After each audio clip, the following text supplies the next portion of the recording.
Zoom recording so that we have a record of what we're doing. And I am going to turn things over to Susan Beaulieu. At the end, I'll have a few announcements. The way we want to handle questions today, because we're such a large group, it would be helpful if you could type them into the chat. I'll monitor those and hold them, and Susan's going to have a couple of places to pause where we can ask those questions, get some answers, and then we'll have some more time at the end. We've got 2 hours together, which is exciting, so we can go into a deeper dive. And I, at this point, want to just turn things over to Susan and welcome you and tell you how appreciative we are that you're going to spend some time with us. Great. Bonjour, nagani beneste kwe nandijna kas magazine in dodem misquagme vizaga igening nandonjaba. Hello, my name is Susan Beaulieu. I'm a citizen of the Red Lake Nation. I'll share a little bit more about myself in a minute, but I want to thank Wayside Recovery Center for having me here today and thanking each of you for being here, because I know you probably have at least 10 other things you could be doing, including lunch. Hopefully, maybe you're also doing lunch, but I really appreciate you being here today. I think I'm gonna see if I can share my screen. Just give me just a second.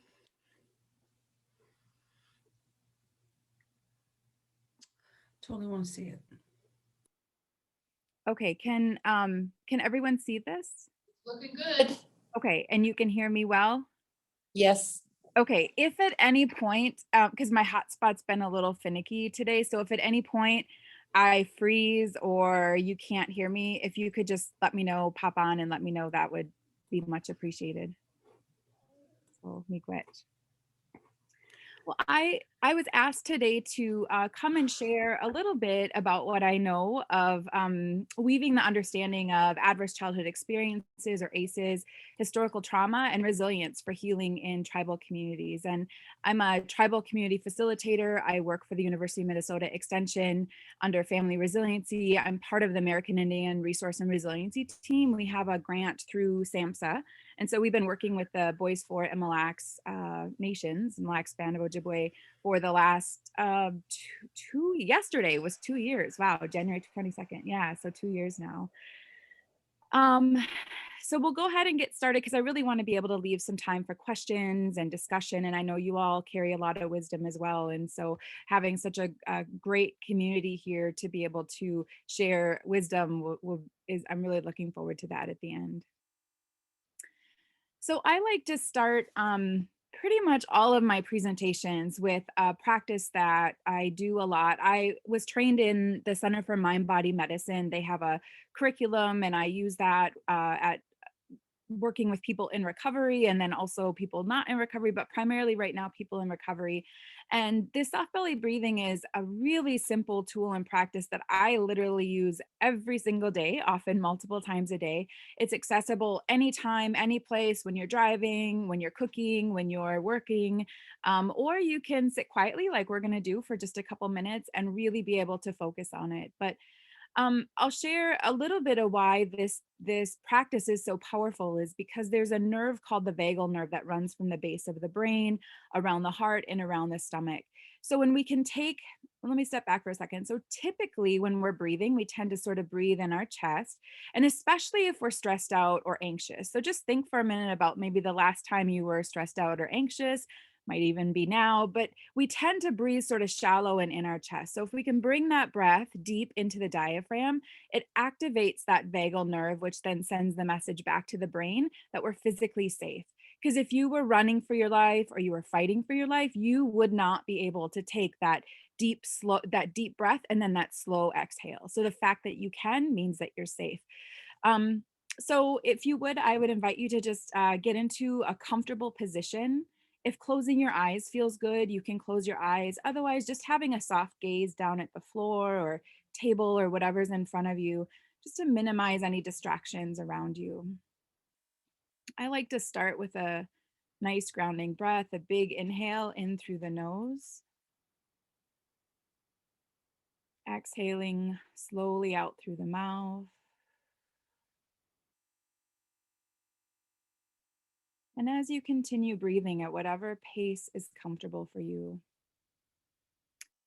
I invite you to bring that breath deep into the belly, thinking of the belly like a balloon that you're slowly filling up with air. Breathing in through the nose and then slowly exhaling out through the mouth. And it can be helpful to keep your focus, to perhaps think soft as you're breathing in and belly as you're breathing out, to remind your body to be relaxed and your diaphragm to be soft.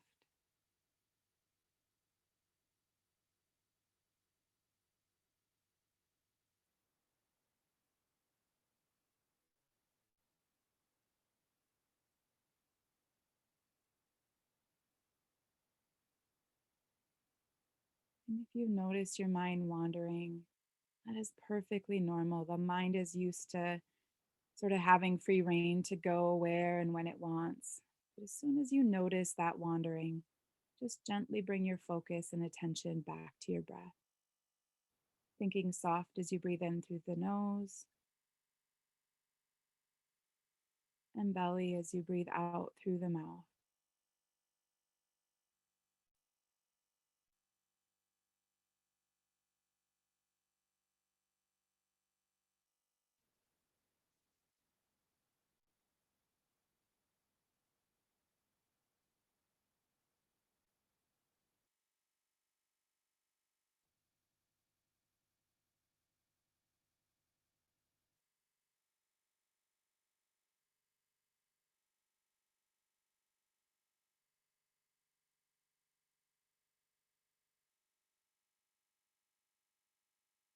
And we'll close this meditation, if you'd like, with another grounding breath.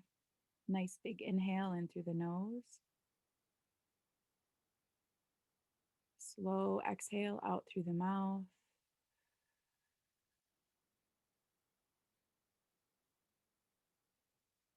And then when you're ready to come back to the space, if you had your eyes closed, you can open your eyes. And just take a moment to notice how you feel in this moment. Noticing your physical body, perhaps noticing your emotional state, where your mind is at, the pace of your thoughts, and how connected you feel. Just taking a moment to notice those things. And if you'd like to share any of that in the chat, feel free to, type that in, what that meditation was like for you. And we literally did that maybe 2 minutes. So yeah, so that's a really accessible meditation that you can use any time of the day or night. Can be helpful with when we're trying to fall asleep at night as well. All right. So um I'm going to give a little bit of background in my own story. So these are my 4 reasons why. I was a pretty young mother. I had my first daughter when I was 19, and I didn't know anything about ACEs, adverse childhood experiences. I just knew as I started parenting her, I noticed some of the same patterns that I grew up with, some of the same unhealthy patterns. I saw myself perpetuating them, and I had enough insight to know that those things had been really hurtful for me, but I didn't know what to do different. So I literally was like reading every parenting book I could, trying to, figure out how do I do this differently. Went to parenting classes, did online parenting groups and things like that. And those things were incredibly helpful for me. But I really had this belief at the time that if I just parented different, if I just had like different tools and strategies for discipline and things like that, like that's all I needed to do. And then when I was pregnant with my third daughter, my daughter who now is 6, that was the first time I learned about ACEs, or adverse childhood experiences, and it was incredible wake up call for me, and understanding that I really had a lot of personal healing work to do if I wanted to break those patterns and cycles in my own family. And I also knew that I'd been working, as I mentioned, I'm from the Red Lake Nation, but I'd been working with tribes around the state and other parts of the state, other states, about 8 years, and nobody was talking about ACEs. We were talking about historical trauma and how that it impacted our communities, but we weren't talking about ACEs. And so I really wanted to be able to start to get this work to tribal communities. And I was trained by an organization called Minnesota Communities Caring for Children. They since have merged with Family Wise, but they were the original organization that trained me as I went to my original ACEs presentation through them, and then went through the 2-day training that they offered. And then they asked me to, they knew my interest was in bringing this information to tribal communities. So they asked me if I would design a project that could do that. So we developed the Tribal Neurosciences and Community Wisdom Project, and we were able to work with 5 tribes across the state. And that project is still continuing. Lindsay McMurrin now is the director, and we continue to, she continues to work in the 5 communities. And then I have added this work into the work that I do with Boys Fort as well. Mille Lacs was one of the original 5 that we worked with. And so now, as I mentioned, I work as a tribal community facilitator through Extension, and was trained as a mind body medicine facilitator. And so all of that background informs this presentation today. And like I said originally, that that desire to change, or that desire to learn more about this, really stemmed back to my children and wanting something different for them. So today we're gonna, I know some of you are in Native people, Indigenous people yourself, and so you probably know some of this stuff, but I wanted to give sort of a background and an overview of the 11 tribes and tribal sovereignty. We're gonna talk briefly about historical trauma and the effect on Indigenous people in the United States. We're gonna talk about epigenetics, intergenerational trauma. We'll do a little bit of ACEs 101. We're not gonna go super deep into that, but we're gonna talk about those pieces. We're gonna talk about the nervous system and how the nervous system can get sort of stuck when we've experienced a lot of trauma, especially in childhood. We're going to talk a little bit about trauma and neural development, and then resilience. How do we reset this, our nervous system, the autonomic nervous system, and reconnect to and find ourselves and reconnect to one another again? I do that all the time. My apologies. All right. So we're going to start with the 11 tribes. There are 4 Dakota communities, Upper Sioux, Lower Sioux, Shakopee, and Prairie Island. And then there are 7 Ojibwe or Anishinaabe communities. So Red Lake, White Earth, and Leech Lake are sort of in northern and northwest Minnesota, north central. Boys Fort and Grand Portage are also north, and then a little bit east. Fond du Lac is near sort of the Duluth area, about 25 minutes south of Duluth. Mille Lacs is very close to where I live. I reside currently in Brainerd, Minnesota. So the Mille Lacs Band of Ojibwe have 4+1 districts across the state, including over by Hinckley and around the lake, Mille Lacs Lake there. So these are the tribal communities across Minnesota. And one of the reasons why I thought it was important to start with this background is because, I grew up in Minnesota, and a lot of this information about tribes and the history of tribes in our state and across this country was not part of the curriculum growing up. So it's amazing how many people have no idea that Indigenous people still live in this country, much less in this state, and often are living close to a reservation. So one of the things that makes Indigenous people different is we're not considered a racial minority group, but rather we're members of sovereign nations, which are separate and distinct political entities. So how that came about is, as the United States government was trying to make decisions or get land and things like that, they would draft treaties that then they signed with Indigenous peoples around the United States. Many different treaties were signed. And treaties only happen between 2 sovereign nations. They can't happen between 2 towns or 2 cities or something like that, but rather they're government to government entities. And so we have that government to government relationship.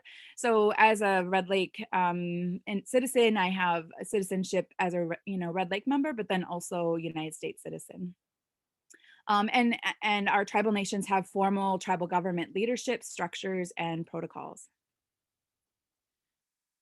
So I'm going to talk a little bit about historical trauma, and I don't want to stay here too long. We're going to dig into it a little bit, but I think it's important to remember that understanding context is critical for how do we move forward. But sometimes we can get stuck in these narratives or these experiences of what happened to our ancestors, and that's not a place that's very helpful for us either. And yet, as I mentioned, in our schools we don't teach about this, and it's really important that we understand a true and accurate history of the United States. So I'm going to Dr. Maria Yellowhorse Braveheart, she is a Lakota researcher, and she coined the term historical trauma. And she defines it as the cumulative emotional and psychological wounding across generations, including the lifespan, that emanates from massive group trauma. So it's different than, say, a trauma that is intergenerational, which we'll talk about. So something that's passed down from family member to family member. This is traumas that occur um, to certain groups of people because of who they are, because of the relationships with them. So Indigenous people, Black and African American people in this country, the Japanese with the Japanese internment camps, over in Germany and the West and Europe. So the Jewish people. So things that happen specifically to groups of people because of who they were. When we think about warfare and genocide, one of the things that is important um, is remembering that Indigenous peoples were here on this continent long before uh, settlers came over. And pre-contact, it was estimated that there were anywhere between 50 and 100 million, or maybe even more, Indigenous peoples on this continent. And to give you some sense of how much that shifted, so that was pre-contact. And by 1900, there were around 250,000 Indigenous people left in this on this continent. So to go from 50 to 100 million down to 250,000 is quite an impact on our population. So everything from disease, there were over 20 diseases that were brought over from Europe that our peoples didn't have any immunity to. And so these diseases could literally wipe out whole communities in just a matter of a couple days. When we think about the Removal and Relocation Act, when I think about my own education growing up, there was, what's the most famous removal relocation story that they do share about? I don't know if anybody wants to plug that in the chat. I'll see if I can get to the chat. Yes, thank you, Miigwech Colin. Yes, the Trail of Tears. So something interesting about the Trail of Tears that I didn't learn until I was older, so just a few years ago, was so the original Trail of Tears included the what they called the 5 civilized tribes, and they called them civilized because they spoke English. Many of them got baptized. They were Christians. They were farmers. They took all of that up, wore white clothes. They did everything they were told they needed to do to fit in. And in the end, it didn't matter. Andrew Jackson said all Indians need to be moved west of the Mississippi. And so the Indian Removal Act and this Trail of Tears included the Cherokee, the Choctaw, the Chickasaw, the Seminole, and the Creek tribes. And so one of the interesting things to think about is when you are a group of people that live somewhere for thousands of years, and you know the medicines, you know the plants, you know when you can harvest the different berries and plants and nuts and things, when the animals do what they do, you understand everything about that ecosystem because you're so intertwined with it for your own survival. So you go from that to then being removed thousands of miles away to a completely different place and ecosystem where you don't know the plants, you don't know the animals, you become completely reliant on the annuities and the payments and the things that are provided by the federal government as part of the treaty.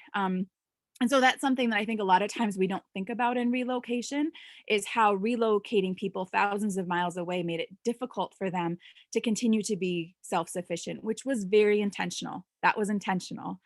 Um, Another thing we think about is the removing of food sources. So just here's one example. Many of the Plains tribes were reliant on the buffalo or the bison for food, shelter, clothing, medicines, all sorts of things. They were very connected with the buffalo. And prior to 1800, there were about 60 million buffalo that roamed the plains of the United States. And by 1895, there were less than 1,000.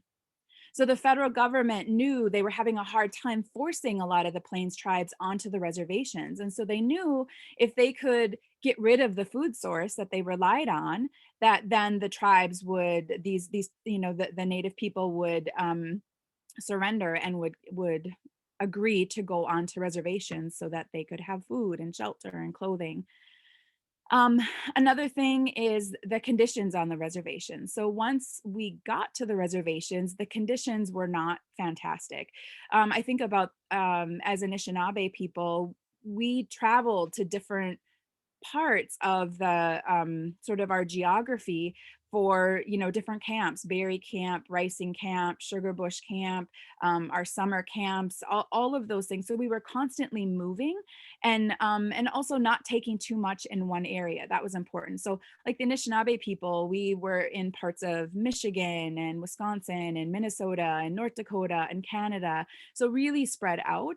And then you sort of get confined onto really small land bases where there's too many people and not enough resources. So another thing that happens when you crowd people together is disease. So disease was really rampant. And then of course there were crooked, what were they called? The people who, when the annuities and payments and resources would come in from the federal government, they would either keep some of that themselves, the Indian agents, they would keep it themselves, or they would only give it to certain families. And it was really quite a problem. So the conditions were really terrible on the reservations. And in some reservations very much still are. Some of our tribal communities are essentially third world countries, very remote, little access to, even like the Navajo Nation with COVID, having very little access to running water today in 2021. So now we're gonna shift and we're gonna talk a little bit about boarding schools, which when I think about the impact on our communities, this was a really, really, this had a really, really major impact in our communities. So the boarding school started around 1879. The first boarding school was created in Carlisle, Pennsylvania. They called it the Carlisle School. It was started by somebody named General George Pratt. It was designed like like he was a military person, so he designed it where it was very structured like the military. And children as young as 3 and 4 years old sometimes were taken and sent to boarding schools. So in the boarding schools, some of the things that we know that happened when the children got there, often their hair was cut, their clothing was completely changed, their names were often changed, they couldn't speak their language, they got in trouble if they tried to do any of their traditional practices. So those are some of the things that we know and we talk about often, but some of the things that we don't maybe know as much about or don't talk about as often is a lot of the abuses and neglects that happen in the boarding schools. And so there was a lot of physical abuse, sexual abuse, there was tons of neglect. The schools were deeply underfunded. So a lot of times kids were living on a subsistence diet. They not only were like going to school, which we'll talk about in a minute, but they also were often, farming at the school for food and cleaning and doing laundry and basically helping to make the school run because there wasn't enough money for staff. And it became a really easy place for predators, child predators, because there was no background checks and things like that. So there were lots of horrific things that happened in the boarding schools.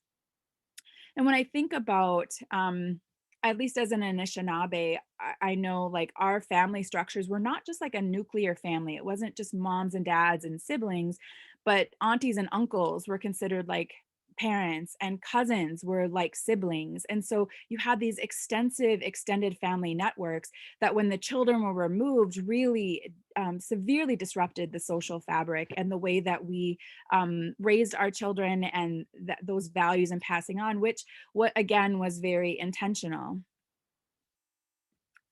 So General George Pratt, who started the Carlisle School, this is a quote from him: "A great general has said that the only good Indian is a dead one. In a sense, I agree with the sentiment, but only in this, that all the Indian there is in the race should be dead. Kill the Indian in him and save the man." So the school's primary intention was assimilation, because the federal government hadn't been able to wipe out Native people. They hadn't been able to get all of us onto the reservations or stop practicing traditional ways, which they saw as inferior. And so they thought, if we can take the kids and we can put them in these schools and we can assimilate them, that will get rid of our Indian problem. So you see this incredible change from before, when they get into the school, and after. Here's some pictures before and after. And when you think about the traumas also of being taken from your kin, from your family, not having those support systems, when we talk about ACEs in just a little bit, or anybody who knows about ACEs, like you literally can tick off a whole bunch of ACEs that happened to our ancestors in just the boarding schools. And a lot of these schools also had, graves behind them. They had um, cemeteries, because a lot of children died either from homesickness, heartbreak, disease. Again, disease really ran rampant in a lot of these schools. And so, for instance, at Carlisle, there were 10,000 Native children in the school between 1879 and 1918, and there are 186 graves that are marked with tombstones. And then there's an unknown number that are buried without tombstones. Again, here is another quote: the goal of residential school. We instill in them a pronounced distaste for the Native life, so that they will be humiliated when reminded of their origin. When they graduate from our institutions, the children have lost everything Native except their blood. So the goal wasn't just to assimilate, but it also was to shame and humiliate Native children for being Native. And that is something that has carried on in our communities in certain ways. And that shame has its own effects on our communities, which we'll talk about in a little bit. So as we continue on thinking about, so boarding schools sort of stopped around the mid or late 1930s after a scathing report. It's called the Miriam Report. If you want to look and see what was going on, what they found when they actually looked at what was happening in the boarding schools, many of the boarding schools were shut down. There are still boarding schools today, but they're very different than they were back then. But then you have this continuation of the goal and focus being assimilation through the foster care and adoption era. And I have this time frame here, but it's still continuing today in a lot of ways. And I'll talk about that in a second. So between 1958 and 1967, there was sort of this agreement between the Child Welfare League of America and churches, and as well as states and social work, the social workers and things like that. And during this time, over a third of Native children were removed from their homes, and 85% were placed in non-Native homes. So the goal continued to be assimilation. One of the things that we know is, like, here in Minnesota today, Minnesota has one of the highest out-of-home placement rates for Native American children of any state in the United States. So we are the highest. So just to give you a sense, so for Caucasian or white children, 6 out of 1,000 are taken from their home or put in out-of-home placement, compared to 96 out of 1,000 Native children. So it's disproportionately high for Native children. And I had somewhere in my notes somewhere else, and this includes even like significantly higher than even African American or Black children or any other group of children in the state of Minnesota. Native children are taken at the highest rates. And then you also have the Indian Relocation Act of 1956. So sometimes people think, when we think of historical trauma, they think, oh, this is something that happened hundreds of years ago. But even the boarding schools, those ended less than 100 years ago. So for some of us, our parents or grandparents maybe are boarding school survivors. So these things didn't happen quite so long ago as we think they did. And then, so the 1956 Indian Relocation Act, again, as an attempt to get Native people off the reservations, because they thought if enough of them got off the reservations, then reservations would be gone and the federal government could be done with having to take care of or uphold their end of the treaties. And so you see flyers like this, like come to Denver, chance of a lifetime, good jobs, training, happy homes, sort of promising all these things. And again, remember, often the conditions on the reservations were pretty dire. There wasn't a lot of economic growth or opportunity. Treaty payments and things like that, were far and few between, and so there was a lot of need. And so actually today more Native people live off the reservation than on the reservation, in part because of the Indian Relocation Act, where they relocated huge numbers of Native people to places like Denver and LA and Chicago. And so you tend to see large Native populations in those areas as well. The Twin Cities has a very high Native population. The interesting thing is, not interesting, it's pretty sad, and NPR did a great story on this several months ago, but often in order to get the assistance to be able to move to one of these cities, these relocation cities, people had to sign something saying they would never return back to their reservation. And of course, if you get moved from, say, Minnesota to LA, it makes it really hard for you to get back anyway. So these things come from some interviews that were done with elders. And so thinking about especially boarding schools, but all of these things that we just talked about related to historical trauma, you have loss of language. And I want to be careful with wording here. It's not that the language is gone. There are still language holders and keepers, but the majority of our Native people do not know our original languages. And so you have that, and language shapes everything. It shapes the way we see and experience the world. So language is really important. There's also a sense of guilt for language not being passed on. Language loss is tied to boarding schools, the severe punishments that children would experience if they tried to speak their language, a sense of hopelessness. I talked about this sort of erosion of traditional family and community, loss of safety and caring for one another, uh, land being taken. And something too to think about is that there was this, as I mentioned earlier, this deep interconnection with the land, this reciprocal relationship between ourselves and the plants and the animals, and we had a deep respect for the earth and everything that she provided. And so you have these relationships as people are coming over and they're cutting down all the trees and they're tilling up all of the plains and they're completely changing the ecosystems. There also is a deep grieving and loss for that connection with the land. And then a strong sense of loss and despair that can lead to violence and drug and alcohol use. So one of the things that was really important for me as I was learning about this was understanding, because sometimes I would hear people say, well, a historical trauma that happened a long time ago, like y'all should just get over it.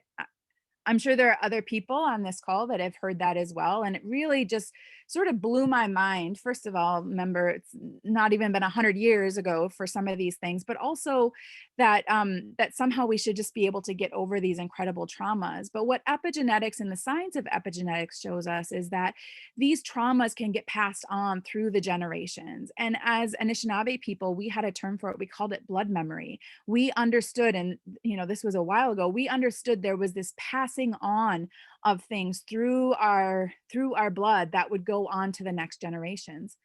So how they sort of were understanding what epigenetics looks like is they were doing a study with male mice. And what they did is they had the male mice in cages, and the bottom of their cages were electrified with shock pads. And every time they would infuse the scented cherry blossom, they would shock the feet of the mice. They would electrify the cage.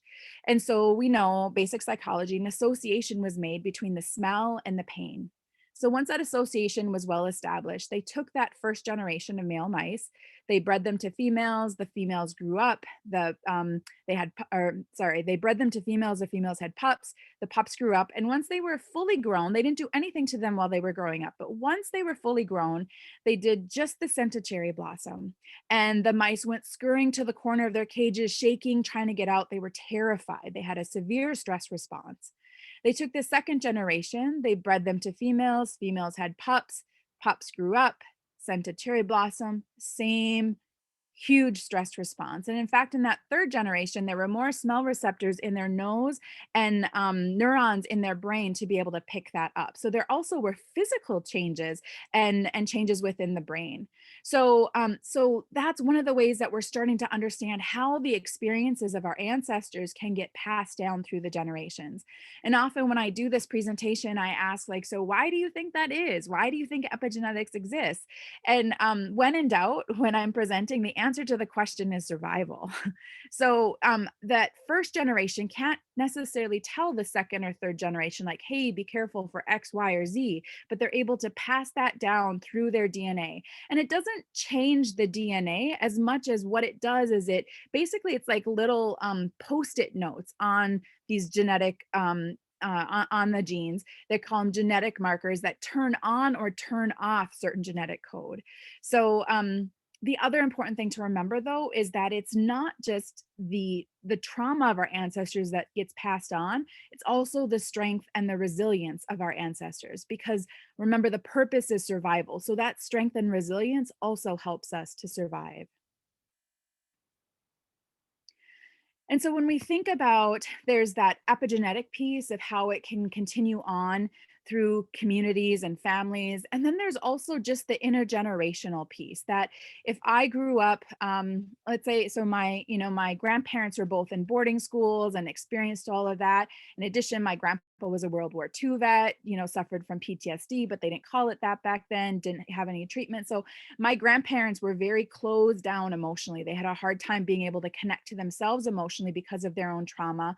So then it was hard for them to be emotionally present for their own children. It was hard, and they tended to pass down the traumas and the experiences that they had had because they hadn't had opportunities to heal from them. So in addition to epigenetics, through behaviors, those patterns can also get passed down intergenerationally. So I'm going to pause here and we'll just see. And I don't know, let's see. If people have any questions. I don't know if people are able to unmute or just plug a question into the chat. I'm not exactly sure how that works. Both of those are options. Okay. We don't have any questions yet in the chat. Okay. Is there anyone who wants to try to unmute or go ahead and type it in? I'm happy to share it. This has been good background and reminders for those of us who know it, and could be new information for number two. Yeah.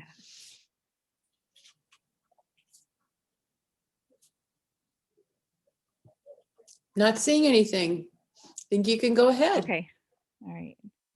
I'm gonna close the chat. Okay, so we're going to switch gears now and we're going to talk about ACEs. So ACEs again stands for Adverse Childhood Experiences, and the original study was conducted in the early 1990s with over 17,000 study participants, primarily white, primarily middle class, pretty well educated. All of them had good health insurance because it was funded through Kaiser Permanente, so they had to have Kaiser health insurance.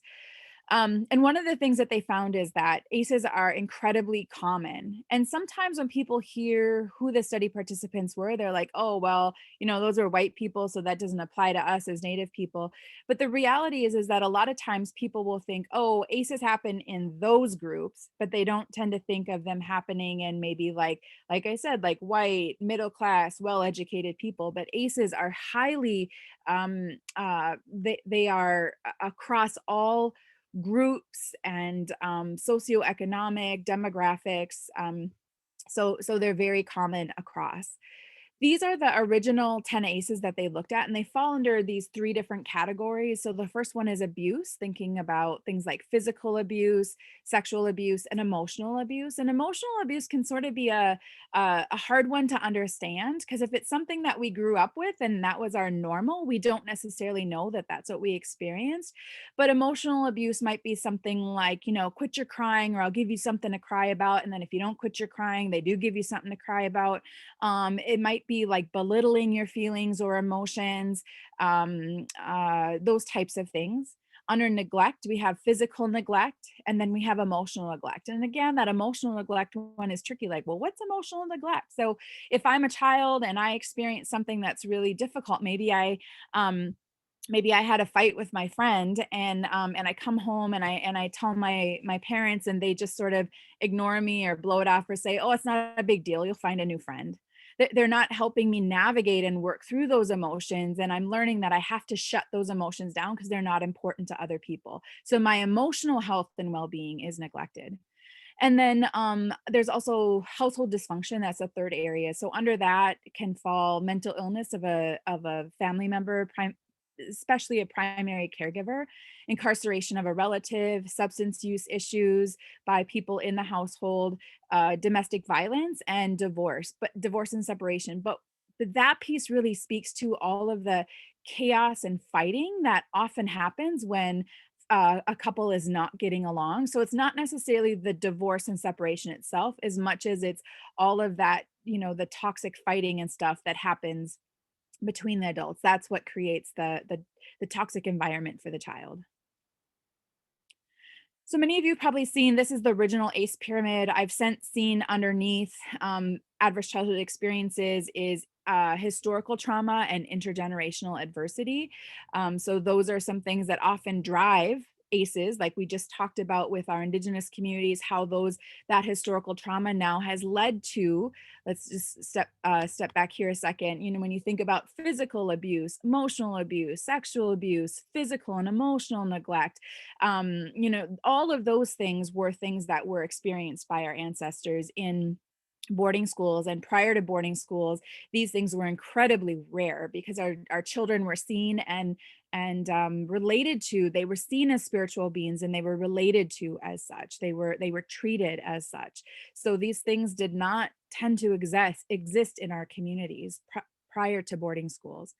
And so this pyramid then, so under adverse childhood experiences would be historical trauma and intergenerational adversity. Then you have the ACEs, which lead to social, emotional, and cognitive impairment. It's hard for me to make friends. Maybe it's hard for me to regulate my own emotions. I have a hard time learning new things because my brain has been impacted. The trauma actually can structurally change the brain and also change the way that it's wired, which then can lead to the adoption of health risk behaviors. So if I have a hard time dealing with my emotions or being social, but I find that when I have a few drinks, I feel more relaxed and I feel like I'm able to talk to people, that might be something that I start to rely on and then maybe becomes a problem. And then these adoption of health risk behaviors can lead to disease, disability, and social problems.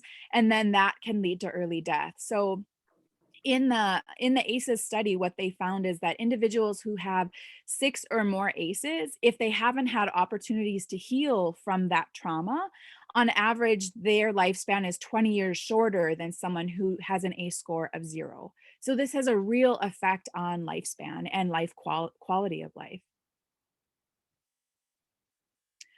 So one of the things that they found is this thing called a dose response relationship. So the more ACEs an individual experiences, the more likely they are to experience these negative health outcomes, social outcomes, etc. Again, this is not a one-to-one. Like if you have X number of ACEs, you Perfect will exclamation mark. See you then. sorry.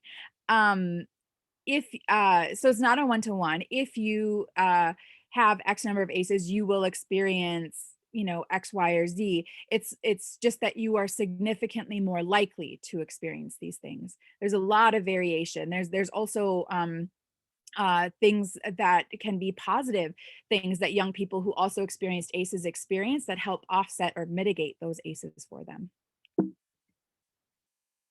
So I know this is really small and sort of hard to read, but again, this just looks at the prevalence of ACEs.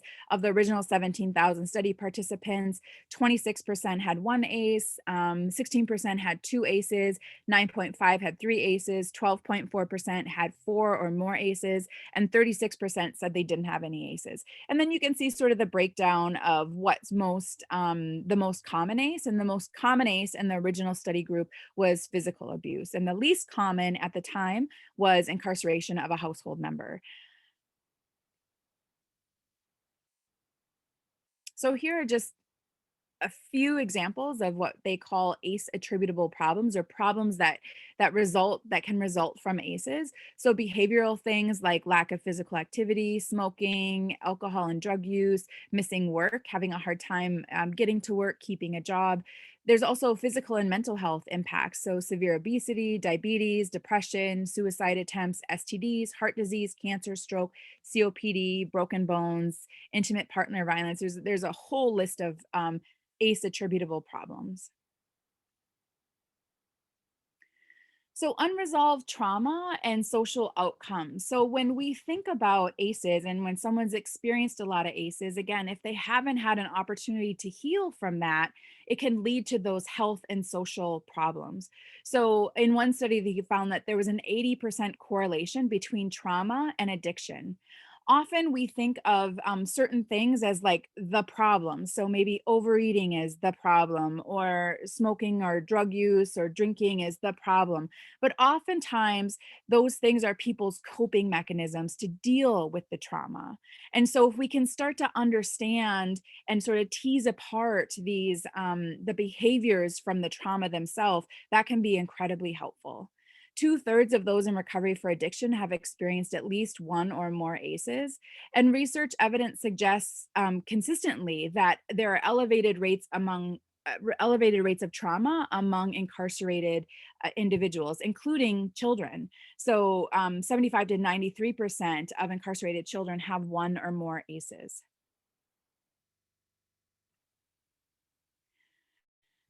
So a big aha for me as I was learning about ACEs and the connection to our Indigenous communities, and these conversations where people would say like, so now what? What do we do about this? As I started doing more of the mind body medicine facilitation and learning myself, I started to understand how trauma could lead to a disruption in the nervous system. So our nervous system, there's sort of the overarching, what's called the autonomic nervous system. And there's two parts to this system. One is the sympathetic nervous system, which I think of sort of like the gas on a car. So when we are in danger or in threat, this system activates so that we have a better chance of survival. So we can run faster, fight harder, run faster, all of those things to help keep us alive. And then there's the parasympathetic nervous system, which is sort of like the brake on a car, which slows us down. They call this the rest and digest state. And so this is really important, this state for healing, for digestion, for a sense of well-being.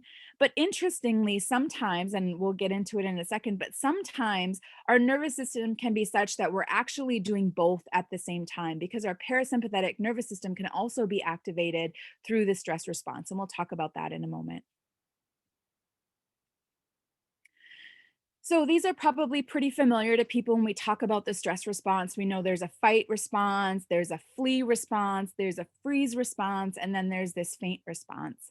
And there's some new ones that people are talking about too, like please and appease and things like that. But these are some of the physical responses that we can have to stress.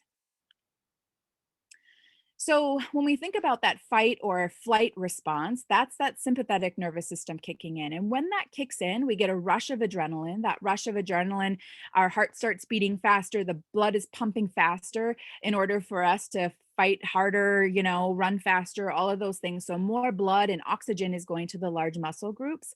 Our breathing tends to quicken to get more oxygen into our system. cortisol is released. We get a dump of glucose in our system. So glucose is sugar. It's a form of energy for our body. So it makes sense that if we need to run fast or we need to fight, that we need that energy surge in that moment. So our bodies get a glucose dump.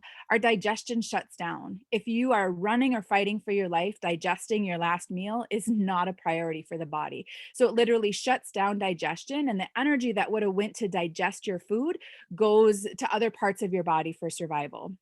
Blood is diverted from the hands and the feet. So you might notice when you are having a stress response or you're feeling stressed out, maybe your hands get cold and clammy, and or your feet feel really cold. That's because blood is getting pulled from those areas, and it goes again to the large muscle groups to try to help improve your chance of survival.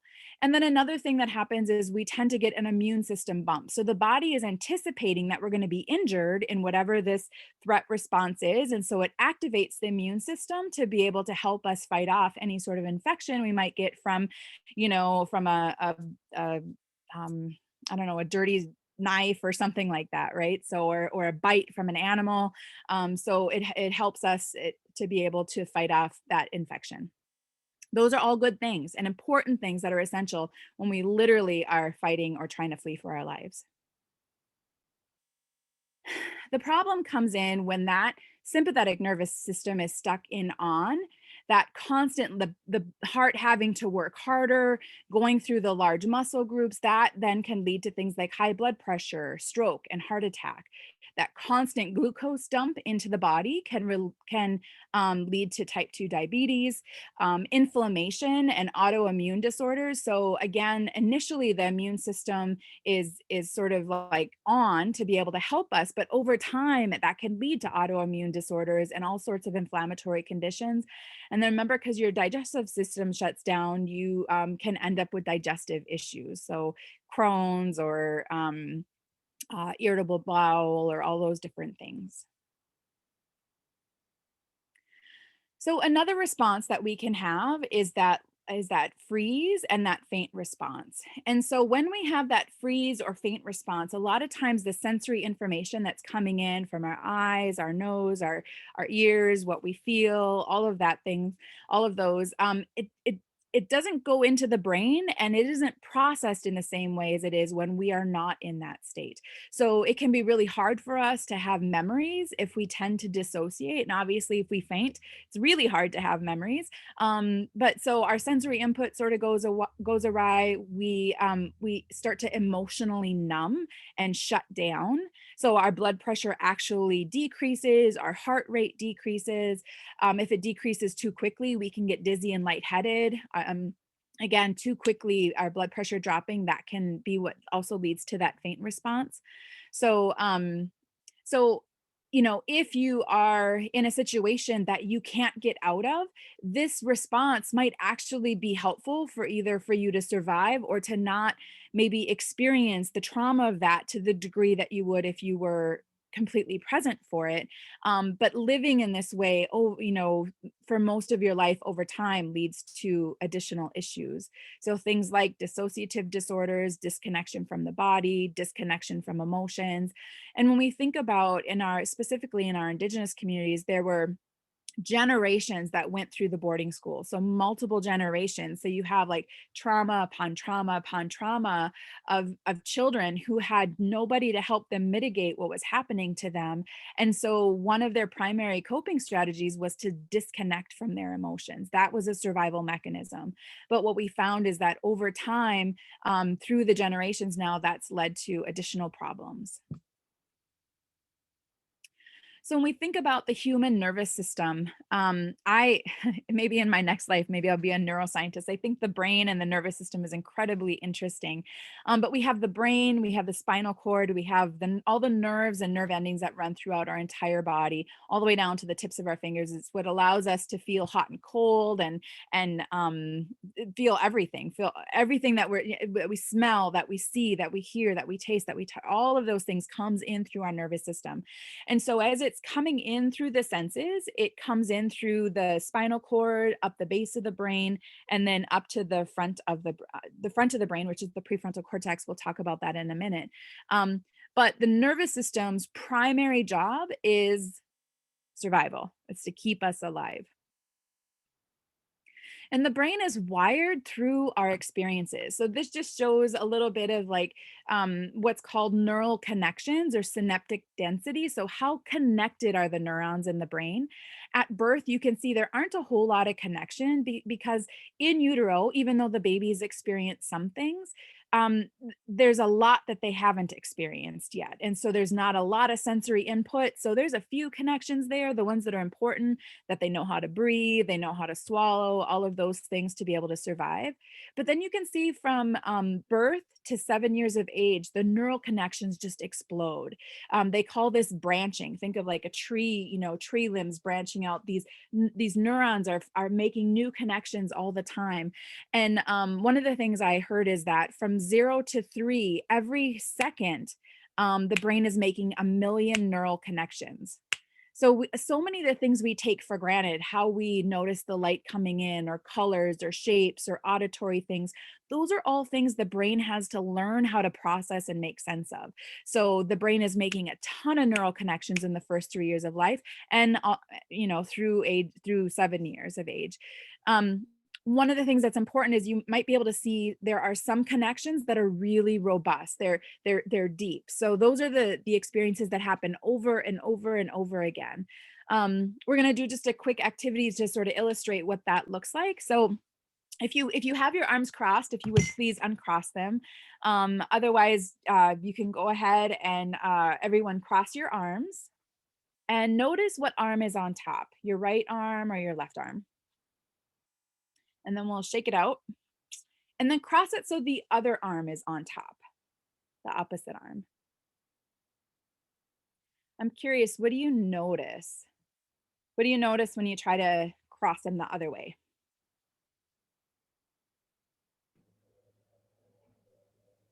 It didn't come naturally. It was Right? harder and Yeah. it felt uncomfortable. Yes. Yeah, you're not used to doing it that way, so you had to think about it. It felt uncomfortable. It didn't come naturally. Absolutely. Yeah, so you can think about that in anything that we do over and over and over again. That is automatic. So when I asked you the first time to cross your arms, you didn't have to think about it. You do it all the time that way. But when we're trying to do something new, we have to think about it because it's not as wired into our brain. One of the things that we notice then about around, and it's actually pre-puberty, just before puberty hits, that you can see a lot less neural connections. And that's because the brain is trying to be more efficient. It doesn't necessarily need to know 7 different ways to tie a shoe, or, there's lots of things that maybe we learned, names of every capital in the United States, things like that, that my brain doesn't remember because I don't use it. So the saying is sort of like, use it or lose it. So if we're not using those neural connections, the brain prunes them away for efficiency. And so this can be another really important neural development time that we can access to be able to have put things in place to help young people who've experienced trauma. We can start building in those neural pathways and connections and making them strong and robust so that those remain. Otherwise, what can end up happening is a lot of the experiences of that trauma remains, and then those are the automatic patterns and habits that we end up living with. So there's I love his work. It's a little bit heady, but there's a guy, his name is Dr. Dan Siegel. He has this thing, he calls it the handy model of the brain. And if you all would do it with me, kids love this. And it's been incredibly helpful for me in talking with my own kids about our brain. So this part of your hand would be like your spinal cord. This part here of your hand would be like the base of your brain. They call that sort of your more primitive brain, reptilian brain. If you fold your thumb in, touching the palm of your hand, this is your limbic region, your amygdala, hippocampus. And then if you fold your fingers over, this is your cortex. And then this part right here, this part of your fingers is the prefrontal cortex. This is the logical, rational thinking part of your brain. So the fight or flight response, fight, flight, freeze, or faint, is in this limbic region. So again, if information is coming in through the bottom, it comes in through the limbic region. If it's identified as threatening or dangerous, we will flip our lid. And what do you notice when you flip your lid? Where's your prefrontal cortex? Where's your thinking part of your brain?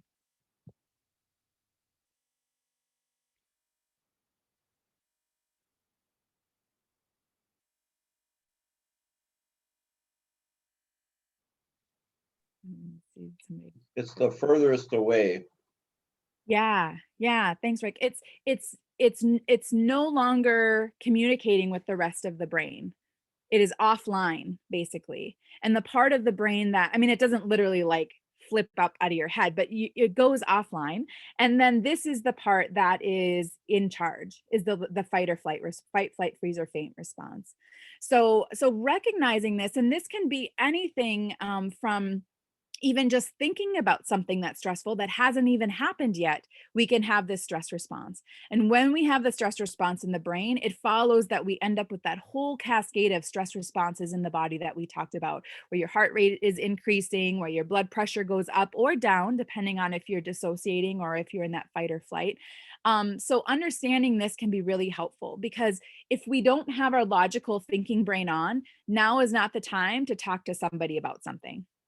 Right? Waiting until we both have our full brains online communicating is the best time to have those conversations. So my middle daughter, she says they learned about this in school, and they say when you flip your lid, you become a turkey. So it just is like that, you're not thinking anymore, you're having a hard time making good decisions. And so what are the things that we can do to hug our amygdala?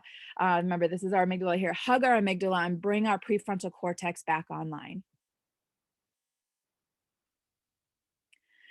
So these stress hormones that run through our brain and our body when we have a stress response, they affect the way that our brain architecture happens, the way that our brain wires. And actually, I attended an international trauma conference, and they were saying that they can see when they do scans of someone's brain who's experienced a lot of trauma and ACEs in childhood versus someone's a brain who they haven't experienced that, the structure of the brain looks different.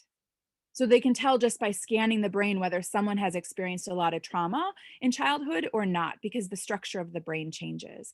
So another sort of interesting thing is, if the mother in utero, if she's experiencing a lot of trauma or a lot of stress, or if she just has a high ACE score and her nervous system is sort of dysregulated,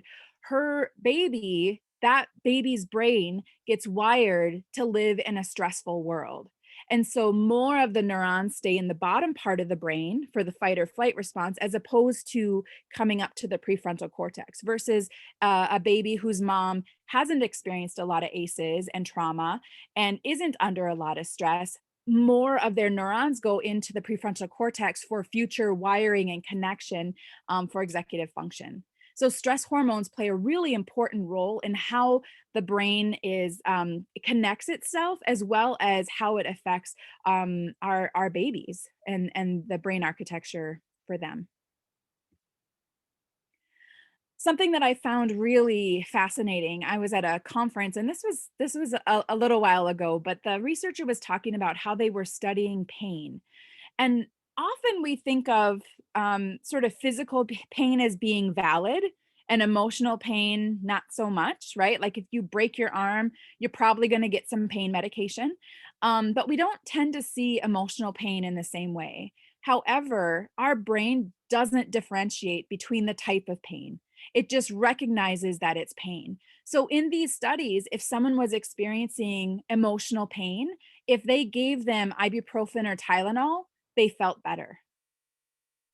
So I think this is really important for us to remember when we think about individuals who have experienced a lot of trauma, haven't had opportunities to do that healing yet, and carrying that pain either from their own experience or even epigenetically, that the brain is firing as if we are in physical pain because we're in deep emotional pain. And so what are some of the things that we might tend to if we're in that type of pain? And so it's not surprising to me that opioids have really become a huge issue, and not just in our indigenous communities, but across the United States, because there's a whole lot of pain in this country that is unresolved. So I just thought this was an interesting thing to remember, and think about your own life when you're experiencing deep grief and loss or some sort of emotional pain, to treat yourself gently, because your brain is firing as if you broke your arm and you had some sort of a physical injury. So an important part of this then is, like, what do we do to reset our autonomic nervous system? If we're an individual who grew up with lots of, um, let me, if we're someone who grew up with a lot of ACEs or a lot of trauma or carry a lot of epigenetic trauma, sorry, just one second. I'm not able to mute that.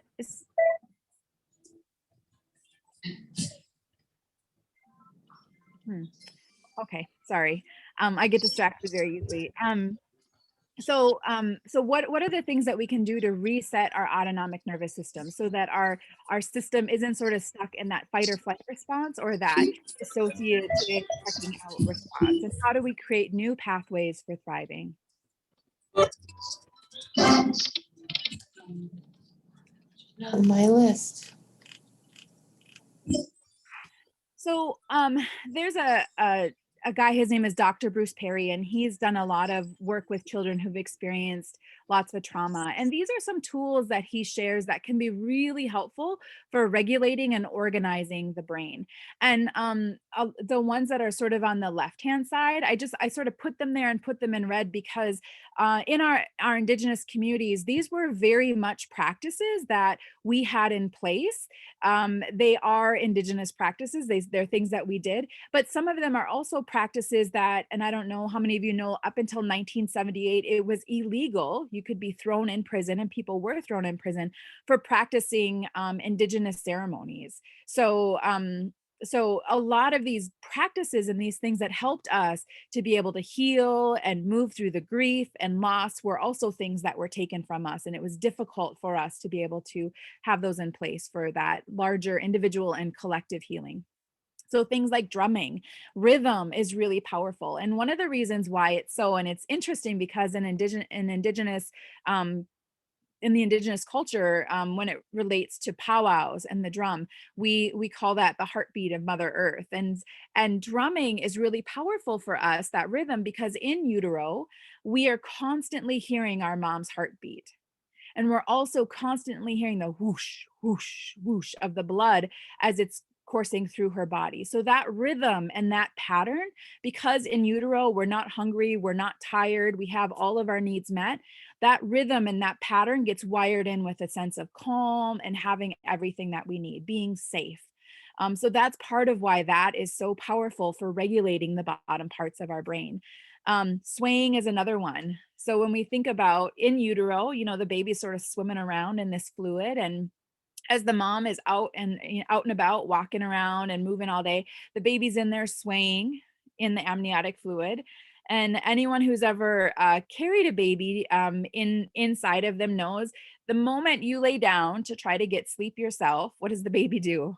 Wakes up and starts kicking and moving around, because you've been swinging that baby, you've been rocking that baby to sleep all day long. And then when you sit down and you're not doing that anymore, then the baby sort of wakes up. So that swaying and dancing is really rooted and connected into regulating our lower brain. So these are some things: listening to live music, musical instruments, singing, chanting, running and walking. Again, that sort of rhythm and that pattern is helpful. Meditative breathing. So even like the soft belly that we did to start, equine grooming and riding, which some of our indigenous peoples were, that was very much a part of their cultures as well, can be incredibly regulating for the brain. Swinging, yoga, tai chi, qigong, massage, neurobiofeedback, and biofeedback. So all of these are tools that can help us to regulate the brain. So I'm gonna pause again and just also look at the time. Are there any questions, reflections, sort of how is this landing? What new insights do you have, or anything that you want to share from your own experience that connects to this information that we're talking about? We had a question from Colin. Colin, do you want to unmute and go ahead and ask it?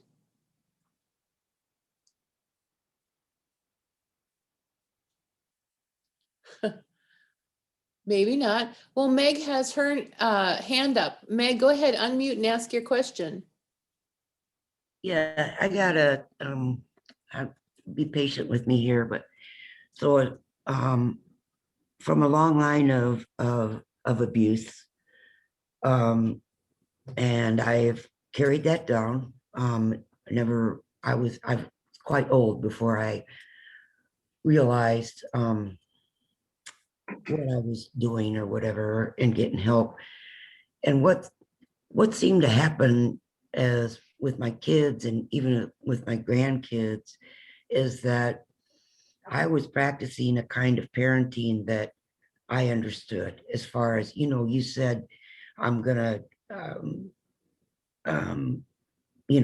give you something to make you cry or whatever, that's just an incident that just went, my brain just went, oh my God, And so, but there came a point that when the kids were in school, they would tell social workers that they were being abused. And it became a very, it instilled anger in me and in my kids. And, I wondered if the system in some ways embraces blaming so that there is not a value of taking ownership in our own behavior. I don't know if that makes sense. But if it doesn't, I'll try and explain more. I guess that's just a question as far as where does the abuse stop? Where, and I'm ashamed, I'm embarrassed. But I buried that for years. I'm a chronic alcoholic. I'm clean now for about a year and a half, but I'm also 60 some years old. And I've done this even to my grandchildren. And it's breaking my heart just listening to all this, that because I see it being carried out even in my grandchildren. So I don't know. Yeah, Meg, I really appreciate your comments and your courage to share your own story, because I feel so strongly that part of why these patterns continue is because we're too ashamed to talk about it, and we don't know how to reach out for help, and we do tend to blame ourselves. We tend to parent how we were parented. We do what we know. So if we didn't learn different, we don't really know different. And so that was something that, as I was learning about this, I had some really hard conversations with my parents. And I remember, my mom just crying and saying, like, I wish I could go back and do it different, but I can't. And I feel the same way with my oldest daughter. She struggles with certain mental health issues that I know are very much connected back to the experiences that she had when she was younger, before I knew all this stuff. So some of it is having that self-compassion and understanding that we do the best that we can with what we have, because we do love our children and our grandchildren dearly. The struggle comes in is when what we know doesn't align with the love that we have for them, the way that we know how to interact with them, or how to discipline, or how to. And this was another big thing for me. Again, I used to think it was just, oh, if I just learn different parenting techniques, then I'm good. But what I found is that I because I didn't know how to deal with my own emotional pain, I would end up perpetuating that on my children. So I would like yell at them, or I would tell them to knock it off, it's not a big deal, or I would shut down because I wouldn't want to yell at them, but then the message was being sent to them that their big emotions were not okay, that I couldn't deal with them, that they needed to stuff them, to not show them, which again perpetuates that emotional neglect. So much of what's happening, what we end up doing, is because of those patterns that we're wired in, that become automatic. They're running at an unconscious level. We don't even know we're doing it. And so when we talk about this next part of the presentation, it's very much around what are some of those tools and those things we can do to start to bring awareness to what we're doing, and maybe even why we're doing it, and remembering that this process of healing It's not a one and done. There's not one thing we can do and it's all better. It's this constant opening, and like, now there's this layer, and now there's this layer, and now there's this layer. So how do we have compassion for ourselves as we're learning in this process that we're gonna mess up again? We're gonna fall back on those automatic patterns and habits when we're really stressed out and we don't have other coping mechanisms wired in yet. So so there's this individual piece of it, but there's also this collective piece of it that I have found is so incredibly important for this healing work. We were not designed to be on our own. Our brains are literally wired to be in connection and relationship with others. And so as much as we can sort of start to surround ourselves with other healthy individuals trying to do this healing work, also we can help support one another in that process. And so sort of finding and creating my own community in a way has been incredibly helpful for me. And helping me to sometimes hold up the mirror to those patterns that I'm doing that I don't even realize it, because it's so much easier to see someone else doing it. It's harder for us to see ourselves doing it because we're literally in that automatic response. So I really appreciate your, like I said, your courage to share your own experience. And I also just want to say that you are doing the work. You know, you are working to break those patterns and habits, and we can't go back. We can't go back and change the past. But what you do now and how you show up moving forward, I think about this work as really sacred work, because we're not only healing ourselves, but we're helping to heal for the generations to come. And because time isn't a linear thing, we also are healing, helping to heal the ancestors who didn't have those opportunities to do that healing work and why those patterns were passed on. So this work is sacred. It is not easy, and you're not alone. And so congratulations. I mean, just, you are doing the hard work. A year and a half, that is awesome. Miigwech. Susan, just to let you know, Colin said he'd love to unmute, but he's in a loud place. And I think Okay. he asked a similar kind of question with some different terminology. He said that a lot of cultural norms have been formed around the traumatic experiences. And his question was about what are some ways we can address that and create change. And it sounds like that's about the next thing that you're going to go into. I also want to make sure, Meg, if you're not looking at the chat, you really should, because you've got a lot of well-wishers and support and a community out there that you don't even know about yet. So check out the chat, Meg, and thank you for sharing.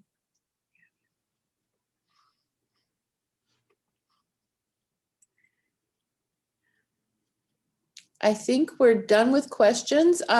Just Cheryl was saying that how she loves all the references to the brain and how it's designed to work. And she does believe understanding the brain holds many answers for us when we're working at healing and growth and change. Absolutely. Yeah, I mean, for me, understanding the brain and how it works has been really life-changing and helped me to have less judgment about some of the things that I continue to do, because I recognize them as those unconscious patterns and habits. But as soon as we start to become aware of them, then that's when we can start to make those changes. Is that awareness is the first key. So yeah, I do. I love the brain. And miigwech again, Meg, for your beautiful question and heartfelt question. Liz has a question. Yeah. Hi, I just wanted to say thanks, Meg, too. As a daughter of alcoholics, I think the one thing I couldn't do for my parents is take care of them the way that they needed to take care of themselves. And so taking the first step is great. So I just wanted to add that. My other question is, a lot of times, and maybe you're going to cover this in the next section here, but I work with adults with disabilities, and most of them, are in a context of poverty. And when I talk about wellness or trying some of these things to address trauma, it's looked at as fluff, right? Or, it feeling like it doesn't quite acknowledge their trauma. And so I'm just wondering how you kind of bridge that and look at kind of how to get to that place where we can heal when we're really not quite in a safe place yet. That's a really great question, and I think about that even in the context of working with young people who maybe still are in home situations that are difficult or not safe, whether it's physically or emotionally. And yet knowing that, we'll talk about some practices. I think we'll do another practice or two that can be really helpful for starting to regulate the nervous system. And one of the things, and I don't know, for those of you, when we did the soft belly breathing, doing the practices sometimes with someone instead of like, here, try this, but like, let's do this together.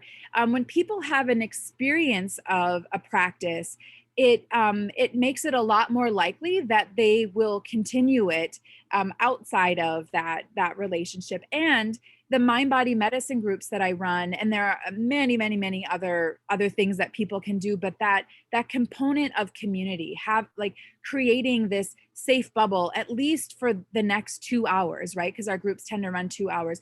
For the next 2 hours, to be able to relax have the nervous system calm down, be able to get back into our bodies, which for some of us, our bodies were never a safe place to be. So getting back into the body can feel really uncomfortable. But figuring out, how do we create those places and spaces where even for a moment, for a brief amount of time, people can experience that. And this is just my belief and from my own experiences, because if we don't ever know different, then we just think that what we know is the way that it is. And so if we can experience those things that are different, our nervous systems being relaxed, our body being relaxed, feeling connected and in relationship with somebody, feeling safe even for this moment, those can be really powerful seeds that are planted. And we might not be able to change someone's situation immediately. And there are so many layers of social issues on top of all of this, right? These things do not happen in a vacuum. They happen within these social systems that for many of them, like they perpetuate these inequalities and poverty and disconnection. And so it would be disingenuous to suggest that the solution is everybody does their own work and then we're all good. And yet the work does start here, in the sense that if I am not, what I noticed is before I started doing my work, when I say my work, like being on this healing journey, I was continually showing up in ways that would perpetuate those patterns of disconnection or even trauma against other people or myself.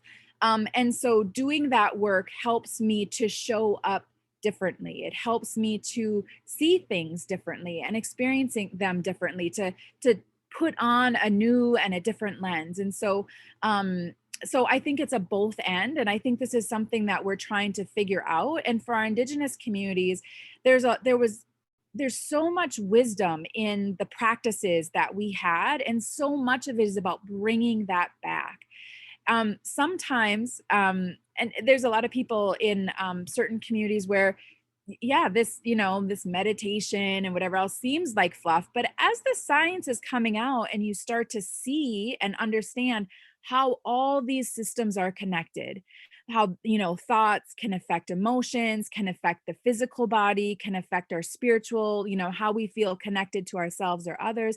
They are all deeply interconnected. And those are deep Indigenous teachings, that understanding of that balance of those 4 parts of who we are: the physical, mental, emotional, and spiritual. And so science is starting to show how all of that stuff is interconnected. And so I think the more we can start to talk about that, like, and having some of these practices that we can do together can be helpful. And I know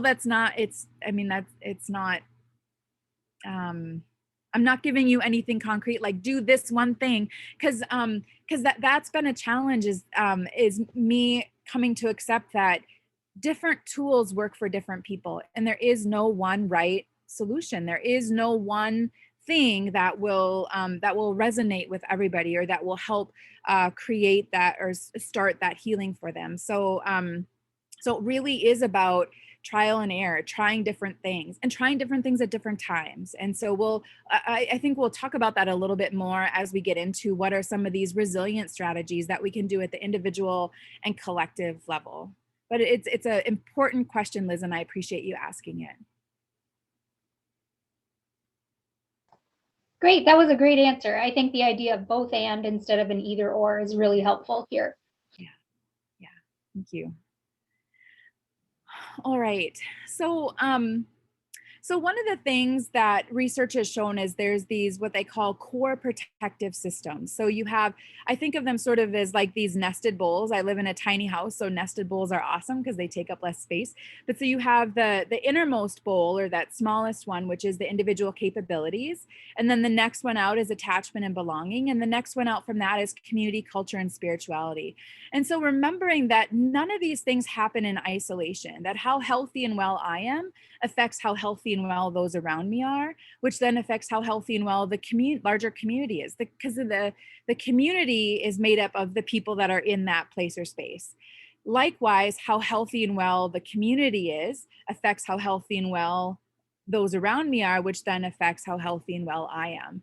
Emotions and this energy of emotions, we'll talk about that in a little bit, is incredibly contagious. And so we might not be able to zoom right away to community and make all of these big changes, but that knowing that when we do this work at the individual level, we are starting to create that change at the relationship and the larger community level. So we're going to talk about these different pieces. In individual capabilities, there's sort of these three main areas that are important to think about. One is having a positive view. So positive view is not everything is great, Pollyanna, that's not it at all. But having a positive view is that believing that the glass is half full. When you see a glass of water, is it half full? Is it half empty? And that good things can happen to me. Positive view, we tend to have what's called a negativity bias in our brain, and that is once again for survival. If we remember the bad or the negative, we're much less likely to do it again or to run into it again. So we have a negativity bias in our brain. We tend to remember that. So some of the research has suggested that for every one negative thing that we see or experience, so think about if you watch the news or listen to the news at all, you might hear 10, really negative things in maybe 10 minutes or a half hour. And so for every one negative thing, you have to offset it with 6 positive to be able to just have a neutral perspective. So 6 to 1. So really being aware of what are we consuming and ingesting, not that we put our heads in the sand and don't pay attention to what's going on, but that we really need to recognize how constantly taking in this barrage of negative information can have a really detrimental effect on our health and well-being. A great practice for building positive view is our gratitude practices. So anything from having a gratitude journal where at the end of the night you write 3 good things that happened to you that day, and even better if you can write like what your connection to it was or what your role in it was. So for example, if you saw a beautiful sunset, you might think, well, I didn't create the sunset, so what can I say my role was? Your role was that you paused and you stopped to notice it. Because how many times are we just going about our life and we're not even paying attention to all of the good things happening, right? So the fact that you stopped and you noticed it, that was your role in it. So gratitude practices are incredibly important. So are doing random acts of kindness. That's one of the most powerful things that we can do to shift out of sort of this negativity bias that we have. The next piece is self-efficacy, and self-efficacy is the belief that what I do matters, that I'm not just sort of just sitting in the back seat in the car of life and it's driving me around and I have no say in what happens. I might not be able to determine the road or the car I'm in or, a variety of other factors, but with awareness, and that's the key, with awareness, we have the ability to determine how we show up, how we respond to the things that are happening to us. A lot of times, if we don't have that awareness, we end up reacting out of patterns and habits. But with awareness, we suddenly start to see new options that we can choose from for how we want to respond to what's happening to us. And then the third piece is self-regulation. And so we talked about that some with the autonomic nervous system. The soft belly breathing we did is an example of a way to be able to regulate yourself. But all of those in that one slide, like the drumming, the swinging, the swaying, the dancing, the biofeedback, all of those things are ways to be able to regulate ourselves, as are being in relationship with one another, calling a friend and having a conversation with them, sharing what's on your mind, like that they can help you co-regulate, which is super important. We'll talk about that a little bit more in a minute. But so again, these self-regulation tools, like what works for one person doesn't necessarily work for everyone. I know some people cannot stand sitting meditations, but they love moving meditations or yoga or Tai Chi or walking or those types of things. So really exploring different things and seeing what works for you is really important. Part of this journey for me has been learning about emotions and creating a new relationship to emotions.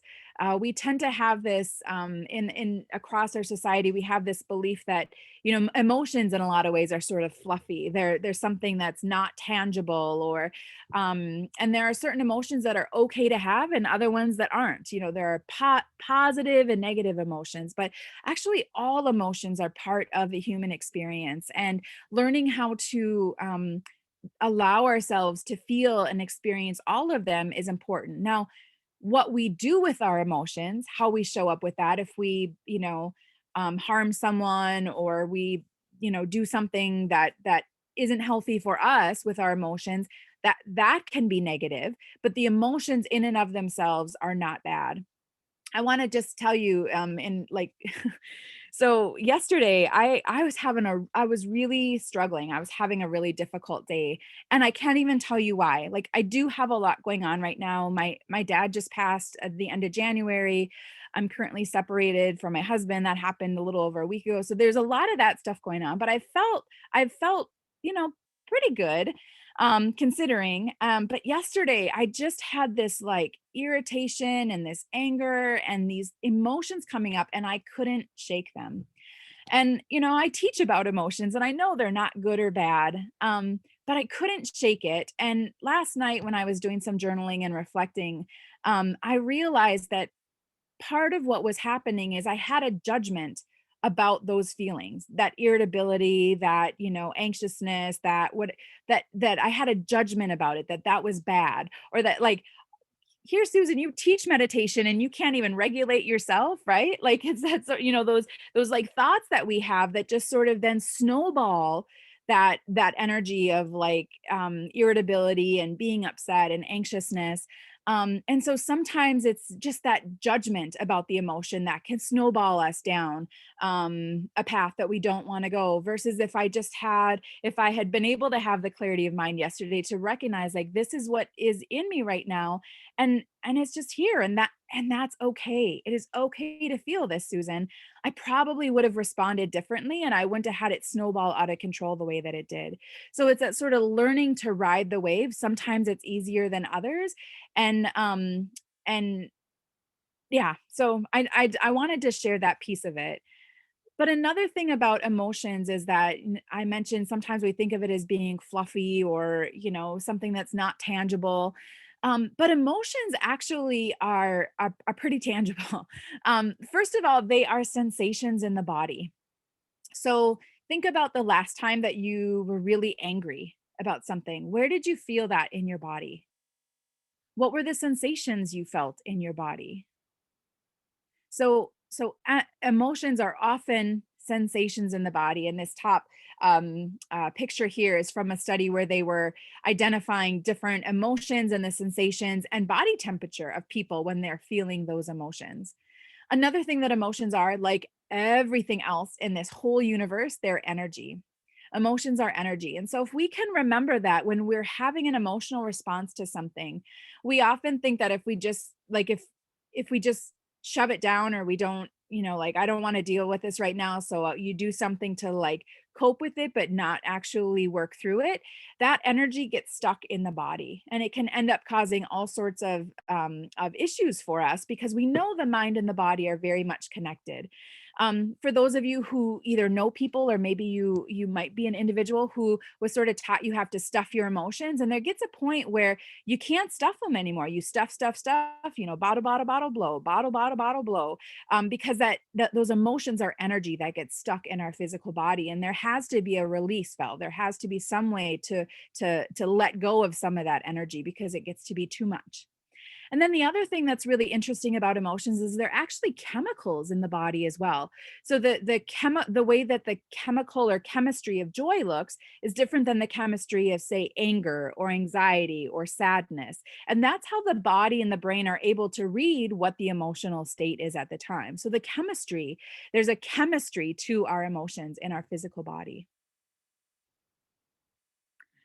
The next piece I want to talk about is this attachment and belonging. So I had mentioned that our brains are literally wired to be in connection with one another. That when I show up in a regulated way, it helps my children to be able to regulate.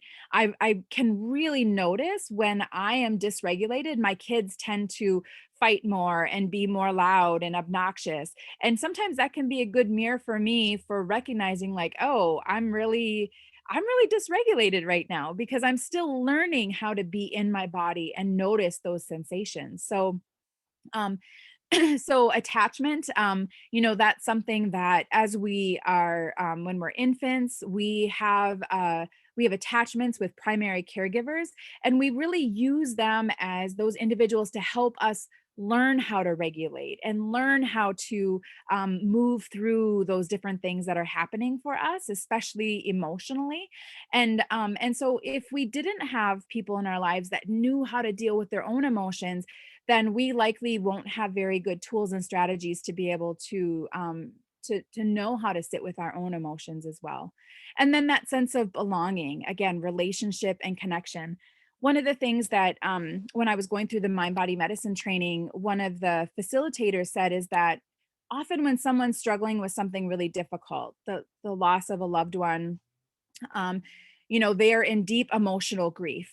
And we think that we need to come and say something really wise or inspiring or something that's going to help them feel better. But she said, if we just sit down with that person and we be really present, we don't have to say anything. But if we're not thinking about what we think we should say, or we're not thinking about what we're going to do when we leave this place or what we did before, but we're really just present and in the moment with them, with whatever is showing up for them, our brain actually releases their brain begins to release inhibitory peptides on the amygdala, which helps to calm them and bring their prefrontal cortex online. And when she told me about that, I thought, wow, I had heard an elder say one time that we are medicine for each other. And that just, to me, beautifully illustrated how just the gift of truly being present with somebody can be such medicine for them. So we are wired to be in connection, in relationship with one another. And I won't get into all the attachment theory stuff right now, but it's really interesting to look into that as well, if that's something that's of interest to you. And then this outermost rung is the community, culture, and spirituality. So where are the places and spaces where people can come together and laugh and share a meal and, do something together that uplifts one another. So we think about things like our ceremonies or powwows or things like that in our Indigenous communities that help to build that sense of community and connection, and connection not just to one another, but also to that which is greater than ourselves, which is what spirituality is. And we all have different ways of talking about that, but it's understanding that interconnection of everything, interconnection with one another, interconnection with the plants and the animals and all of those, everything that's around us.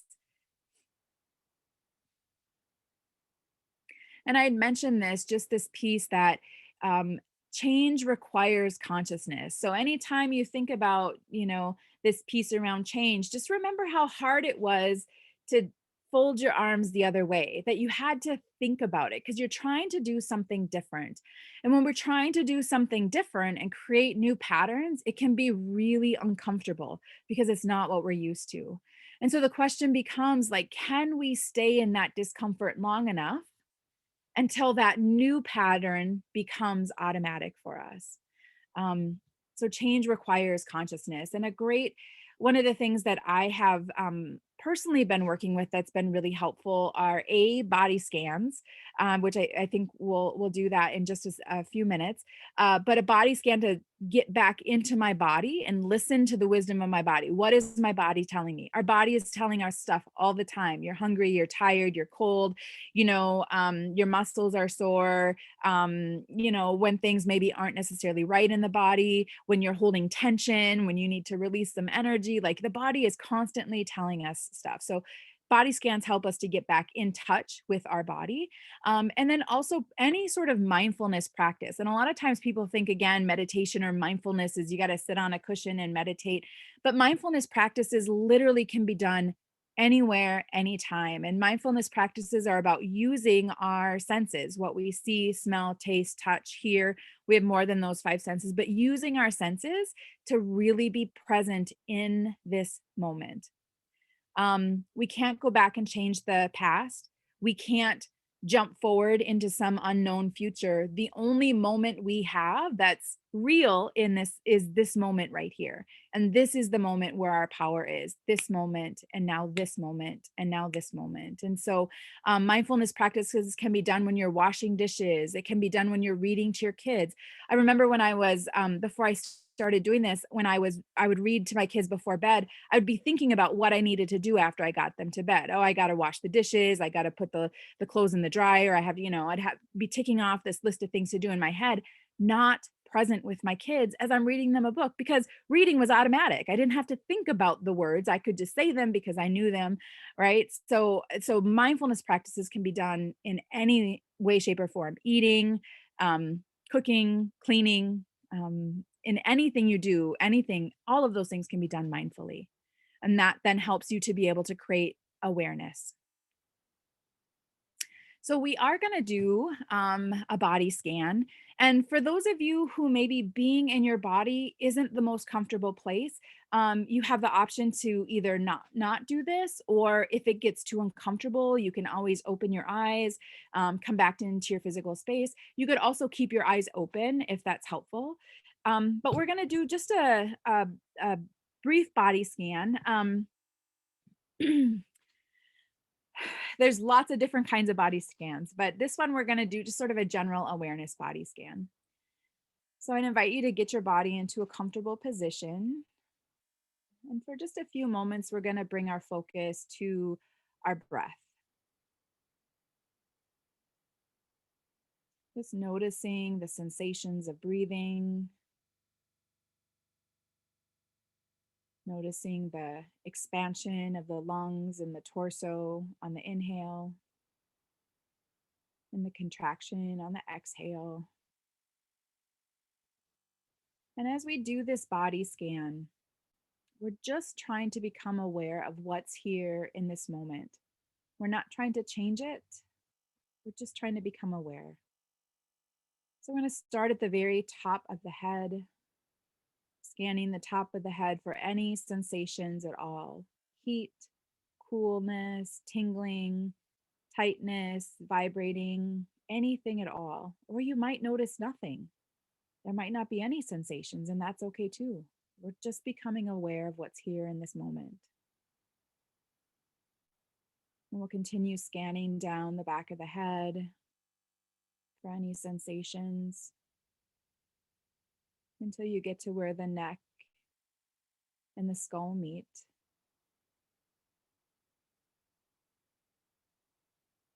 Coming back up to the top of the head and slowly scanning down the face, noticing any sensations in the forehead, in or around the eyes.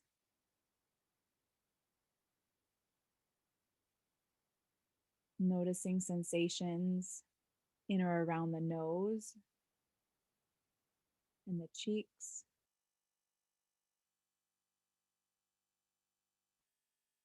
Coming down to the mouth and noticing sensations on the lips and even inside the mouth, any sensations on the tongue or the teeth the gums, the insides of the cheeks, the back of the throat. Moving your awareness now to the chin and the jaw.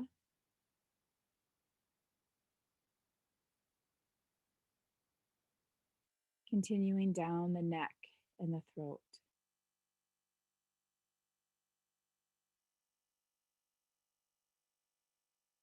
Moving now to the tops of the shoulders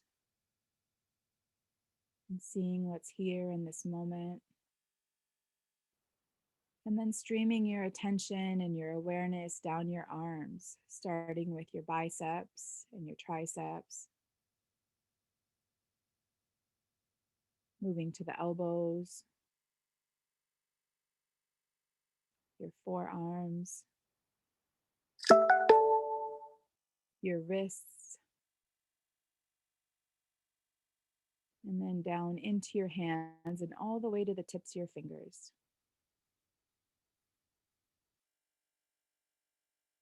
Coming back up to the shoulders and scanning down the back, moving down the shoulder blades and the top of the spine,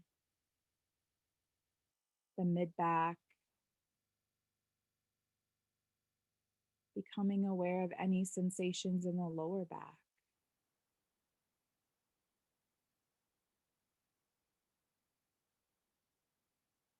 Bring our awareness back up to the shoulders and scan down the front to the torso, noticing all the sensations in the chest. So perhaps once again becoming aware of the sensations of breathing, maybe noticing your heart beating. Continuing down into the stomach and the lower abdomen and intestines.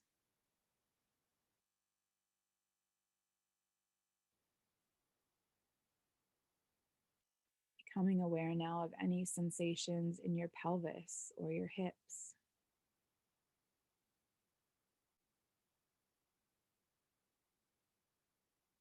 Moving your awareness into your legs and noticing sensations or lack of sensations in the tops of your legs, the thighs, and the hamstrings.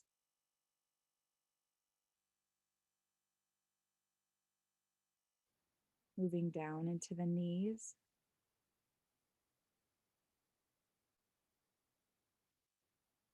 Continuing to the shins and the calves.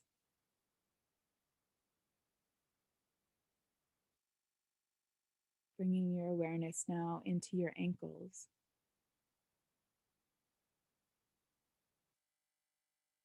And finally into your feet, the bottom of your feet, the top of your feet, and all the way out to the toes.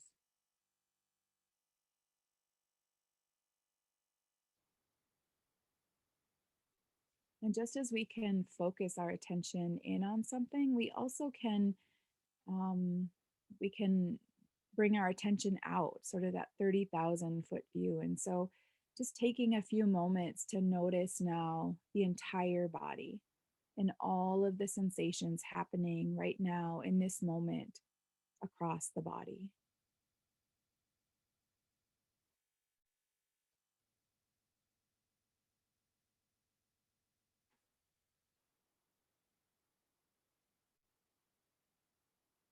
We'll come for a few moments back to our breath, noticing again the sensations of breathing, maybe the temperature of the air as it comes into the body, and the temperature as it leaves the body if it's different, perhaps a little warmer.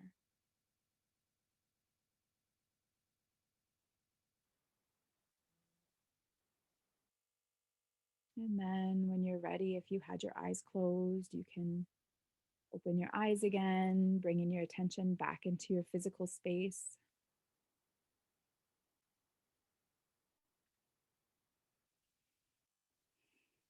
And then again, just taking a moment to notice, what was that like for you?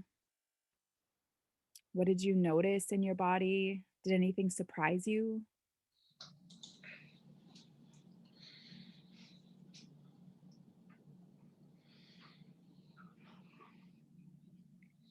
And then we can take the rest of the time if there are any other questions or reflections. I'm gonna stop sharing my screen so I can see more of you all.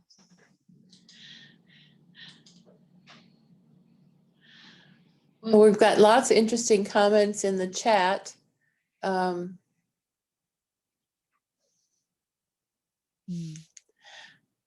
People are very grateful for the last few moments together.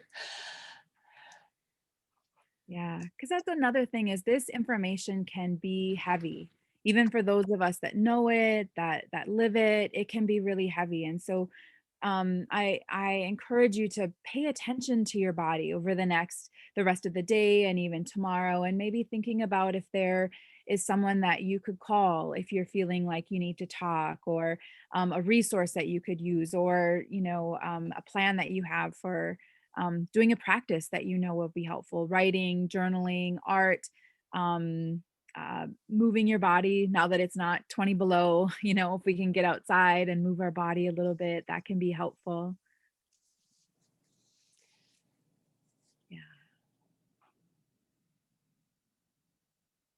Are there any we've got a few minutes for questions, and then I've got a few announcements to send us on our way.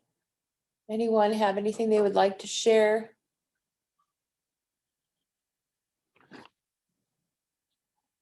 Though I think one of the beautiful things about the body scan and the breathing is that it's something we can all afford to do too, right? It's something that it's a gift we can give to clients and loved ones that doesn't cost them anything other than a little bit of time. And I teach at Metro State and use these kinds of things as tools to give to human service students. Another really good one is the power pose, the superwoman pose. Yeah. We share that one with each other. It actually changed the cortisol levels in your body. And so there's that huge connection of both calming and empowering by using your body. Yeah. Thank you. Yeah. Yeah, so I think that's one of the things about these there's so many practices, and it really is about paying attention to what is it that you need in the moment. Do you need some calming? Do you need something that's gonna, give you a little more energy? Shaking and dancing can be a great way to do that. Do you need more confidence? When I was first learning to do the ACEs presentation, I had to go in the bathroom and do the power pose because I was always so nervous to do them. So yeah, it's like, what is it that you need in that moment, and then taking out that tool and practicing it. That's a great form of self-care, is recognizing what you need and then being able to use some of these tools to help you with that. Time for one more question or comment.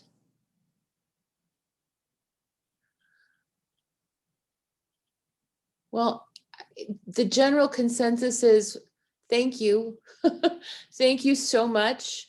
Thank you for having me. And many of us are thinking about you and your bad day yesterday and your family and trying to send good thoughts your way. I also want to let people know that we've got other ECHO opportunities for people. We will have another Indigenous Women Wellness ECHO next month, and the topic is to be announced very shortly. So I will get that word out to everyone who's participating. We had over 120 on the ECHO today. For those of you who are peer support workers, the peer support ECHO meets this week on Thursday, and we're going to be focusing on peer advocacy within organizations. So how to help peers do what they do best and help organizations recognize that and celebrate it. We've got some great Wayside Women's Service ECHO opportunities coming up in March. One on the 4th of March, we'll be talking with people at Tubman and all the resources that are available there and how we can share that information and help clients with the kinds of things that they can do. And then on the 18th of March, we'll be looking at the intersection of sexual exploitation and substance use disorder. So there's many opportunities to be in community, to be together, to have belonging. And even in times of COVID, I've been so grateful for this tool and being able to find people who are willing to share their stories and their knowledge.